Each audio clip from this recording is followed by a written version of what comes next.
எங்களுக்கு எங்கே போனாலும் காஃபி முக்கியம் தானே. ஸோ விடிய காலமை காஃபியை வேண்டிட்டு எங்கே வெயிட் பண்ணுறேன்டா, ட்ரெயினுக்கு வெயிட் பண்ணுறேன். எந்த காரை கொண்டு போய் சர்வீஸுக்கு விட்டுட்டு அப்படியே ட்ரெயின் எடுத்து வீட்டை போகிறதுக்கு வெயிட் பண்ணுறேன். பார்த்தீங்களா, உண்மையிலேயே நான் வருஷத்தில் ஒருக்கா 2 மேக்ஸிமம் 3 தடவை தான் ட்ரெயின் எடுப்பேன்.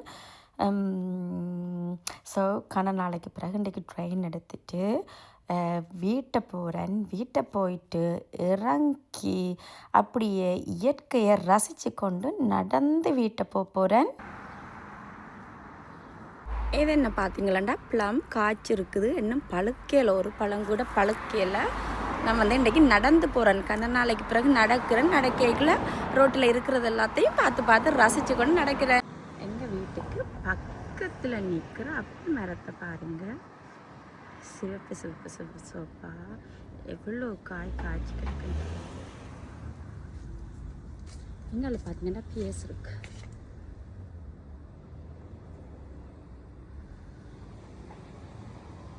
இது என்ன தெரியுமா, 4 மணி பூங்கண்டு. இது எந்த வீடியில் வேறு ஒரு வீட்டில் பூவைக்கில் கண்டுட்டு எடுக்கிறேன். எங்கள் வீட்டு லாஸ்ட் இயர் இருந்தது.